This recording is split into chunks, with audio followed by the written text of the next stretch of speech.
Those of you out there with electronic drum kits are in luck.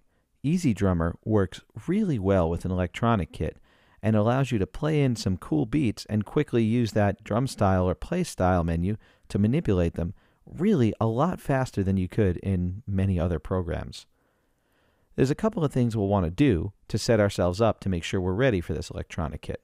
The first thing is check out those audio and MIDI settings and make sure that whatever MIDI channel you have your electronic kit plugged into is turned on. As we can see for me right now, it's not. I'm using my Roland V drums plugged into the fast lane. So I'm going to select that and make sure I enable it so that we can get MIDI from there and apply. Next, I'm going to want to tell EZdrummer what brand kit I'm using.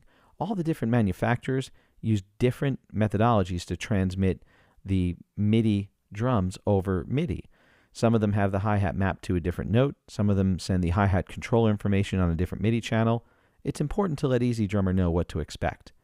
Under Menu, I'm going to go down for eDrum, Manufacturer, and I'm going to choose Roland because that's what I'm using. I'll leave the tempo where it is. I'll turn the click on. I'll hit record, and we'll start recording.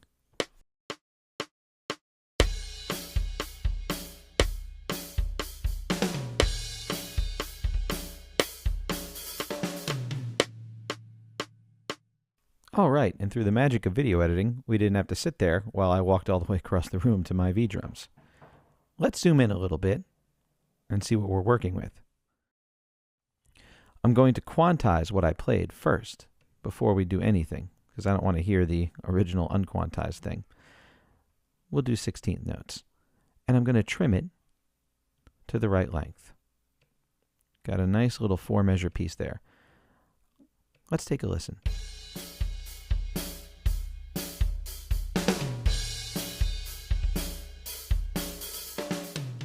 Well, it came out pretty good.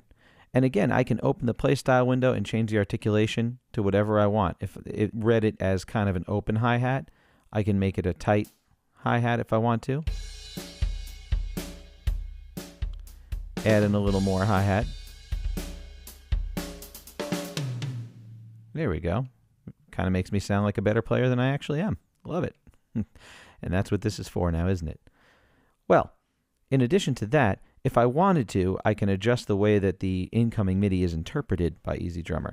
As we saw, I had my foot down on the hi-hat pedal. You'll have to just trust me there. But as we saw, the incoming MIDI was interpreted as being a little bit open.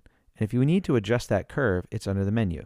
You just go to eDrum and pick pedal correction, and we have different curves that have different thresholds, and it will determine that, okay, for the pedal you're using, closed is a little bit higher or a little bit lower. It'll take where closed is and where it changes to open hi-hat and adjust that point. You can have like a linear curve or a parabolic curve.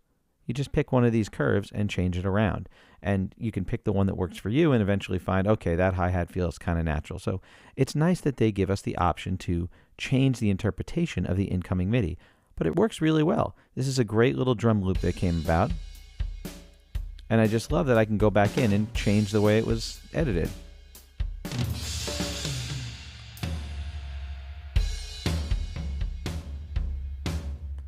Really, really cool stuff.